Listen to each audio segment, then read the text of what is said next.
दिया और आखिरी ट्रेन। शहर के पुराने रेलवे स्टेशन पर उस रात अजीब सी खामोशी थी। घड़ी ने ठीक 11:30 बजाए थे और प्लेटफॉर्म नंबर 3 पर खड़ी आखिरी ट्रेन अपनी थकी हुई सांसें गिन रही थी।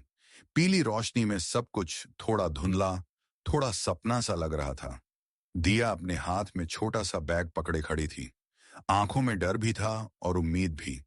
आज अगर वह इस ट्रेन में नहीं चढ़ी तो शायद फिर कभी अपने लिए कोई फैसला नहीं ले पाएगी। दिया एक छोटे से कस्बे से आई थी। बचपन से ही उसे कहानियां लिखने का शौक था। जब बाकी बच्चे खेलते थे, वह कागज पर दुनिया बनाती थी। ऐसी दुनिया जहां कोई किसी को छोटा नहीं समझता, जहां सपनों पर हंसा नहीं जाता।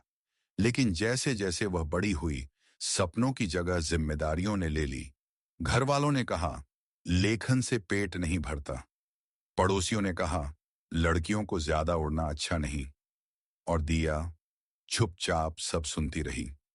3 महीने पहले उसे दिल्ली की एक पत्रिका से ईमेल आया था। उसकी कहानी चुनी गई थी। इंटरव्यू के लिए बुलाया गया था। यह उसका पहला बड़ा मौका था। लेकिन घर में तूफान मच गया। अकेली लड़की दिल्ली जाएगी? कौन जाने वहां क्या होगा। ये सब छोड़ो, नौकरी देखो। दिया ने पहली बार विरोध किया था। आवाज कांप रही थी, लेकिन इरादा मजबूत था। अगर मैं आज नहीं गई तो मैं जिंदगी भर खुद से नाराज रहूंगी। उस रात वह चुपचाप घर से निकली। मां सो रही थी, लेकिन शायद मां का दिल जाग रहा था। दिया दरवाजा बंद कर ही रही थी कि पीछे से आवाज आई, दिया। वह ठिठक गई। मां सामने खड़ी थी। आंखों में न गुस्सा था न रोक, बस नमी थी। मां ने उसकी हथेली में कुछ रखा। यह दिया के बचपन की डायरी थी। लिखना मत छोड़ना, मां ने धीरे से कहा। दुनिया चाहे न समझे। अब स्टेशन पर खड़ी दिया को वही शब्द याद आ रहे थे।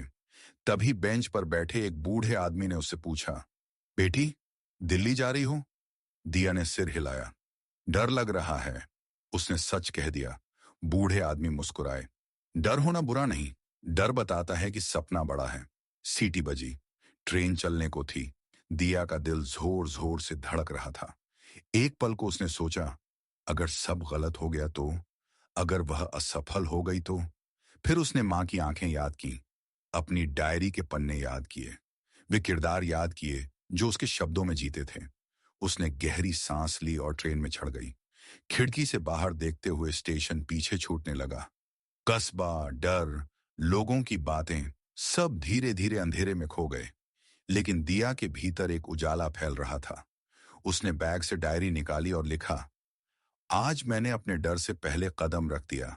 आगे क्या होगा नहीं जानती, लेकिन आज मैं जिंदा महसूस कर रही हूं। ट्रेन आगे बढ़ती रही और दिया भी, अपने सपनों की ओर।